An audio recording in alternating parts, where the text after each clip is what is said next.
আসসালামু আলাইকুম ভিউয়ার্স, আশা করি আপনারা সবাই ভালো আছেন। আজকে আমি আপনাদের সামনে নতুন একটি প্রোডাক্টের রিভিউ নিয়ে হাজির হয়েছি। সেটা হচ্ছে মিনি এয়ার হিউমিডিফায়ার। এই এয়ার হিউমিডিফায়ারের ভিতরে কি আছে আমি আপনাদের একটু খুলে দেখাই, আর আমার সম্পূর্ণ ভিডিও আপনারা না টেনে দেখতে থাকেন। এটার কার্যকারিতা সম্পর্কে আপনারা জানতে পারবেন এবং আমার ভিডিও ভালো লাগলে আমার চ্যানেলটি একটু সাবস্ক্রাইব করবেন।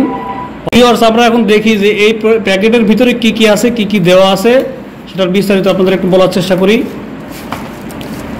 আমাদের মিনি এয়ার হিউমিডিফায়ারের এটা সাথে বক্সের ভিতরে আর কি দেওয়া আছে, একটা চার্জিং ডাটা কেবল আর একটা ইউজার ম্যানুয়াল। দেখেন, এই তিনটা জিনিস এই প্যাকেটের ভিতরে ছিল। এর মাধ্যমে আপনাকে চালাতে হবে, পাশাপাশি আপনাকে এটাকে এটাকে বিদ্যুৎ লাইনের সঙ্গে কানেক্ট করার জন্য একটা অ্যাডাপ্টার লাগবে, বা নতুন একটা চার্জার হলেও ভালো হয়। ওই সব থেকে একটা ডাটা কেবল দিয়ে দিছে। এটার কার্যকারিতা বা এটা কিভাবে কাজ করে সেটা আপনাকে জানতে হলে আমার ভিডিওর সঙ্গে থাকেন, তাহলে ভালোভাবে বুঝতে পারবেন। দেখেন, এটা সর্বপ্রথম আপনারা খুলবেন। খোলার পরে এখানে পানি দিবেন। পানি দেওয়ার পরে যদি ঘেরান জাতীয় কিছু চান, তাহলে এই টাইপের কিছু একটা ভিতর দিতে পারেন। আমি আগে থেকে দিয়ে রাখি দেখানোর জন্য। সামান্য একটু দিলাম। ভিউয়ার্স, এই যে ট্রের ভিতরে আপনাকে পারফিউম, বা আমি যেটা নিয়েছি কম দামে একটা আতর নিয়েছি, আপনারা আপনাদের ইচ্ছা মতো যে কোনো একটা সুঘ্রাণ জাতীয় বা পারফিউম জাতীয় কিছু একটা নিতে পারেন, নিয়ে এর ভিতরে দিবেন, যেমন আমি অলরেডি দিয়ে রাখছি। পাশাপাশি এর ভিতরে এই পানি দিতে হবে। এটাতে 3.5 ml না 220 ml পানি ধরবে। আর এই যে পাশাপাশি এইখানে একটা কটনের মতো কিছু একটা আছে, এটাকে আপনার পানি দিয়ে সম্পূর্ণ ভিজাই নিতে হবে, কারণ এটা একটা পাইপের মতো কাজ করবে, এটা দিয়ে পানি উঠবে। সম্পূর্ণ ভালোভাবে ভিজাই নেবেন। দেখেন, এটা ভালোভাবে ভিজাই নিতে হবে, না ভিজাইলেও কিন্তু হবে না। সম্পূর্ণটাকে ভালোভাবে ভিজাই নেবেন দুই পাশে। ভেজানোর পরে এটাকে আবার পূর্বের ন্যায় জায়গার মতো রেখে দিবেন।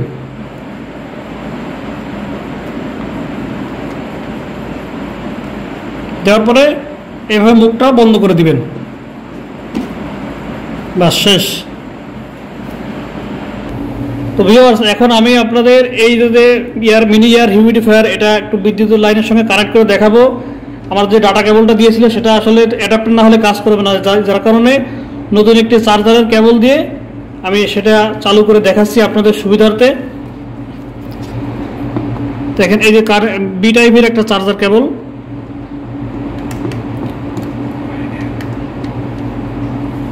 দেখেন, এটা কানেক্ট দিলাম। এখন আমরা এই যে সুইচ, এটা চাপ দিব। দেখেন, স্প্রে হচ্ছে কত সুন্দর।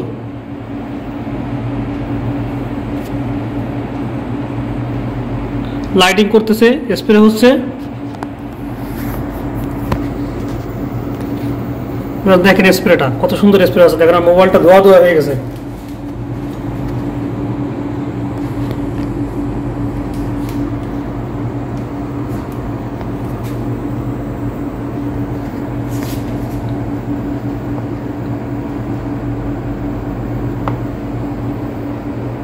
জন্য একটা অন্ধকার একটা কর্নারে আসছি, যেখান থেকে স্প্রেটা ভালোভাবে দেখাইতে পারি। দেখেন কত সুন্দর স্প্রে হচ্ছে। এইভাবে পুরো রুমকে এই স্প্রের মাধ্যমে হালকা ঠান্ডাও রাখবে যতটুকু সম্ভব, পাশাপাশি রুমটাকে সুবাসিত করে রাখবে। এর যে পারফিউমের কারণে আমরা অলরেডি এর সুবাস পাচ্ছি, বা এর ঘ্রাণটা পাচ্ছি। পারফিউমের যে ঘ্রাণ, আমরা একটা আতর দিয়েছিলাম, সে আতরের ঘ্রাণটা আমরা পাচ্ছি। দেখেন কত সুন্দর দেখা যাচ্ছে, আর রুমটাও বেশ ঘ্রাণে ভরে গেছে। তো ভিউয়ার্স, এরকম নতুন ভিডিও পেতে আমার চ্যানেলের সাথে থাকবেন। সবাইকে ধন্যবাদ আমার ভিডিওটি দেখার জন্য। আসসালামু আলাইকুম।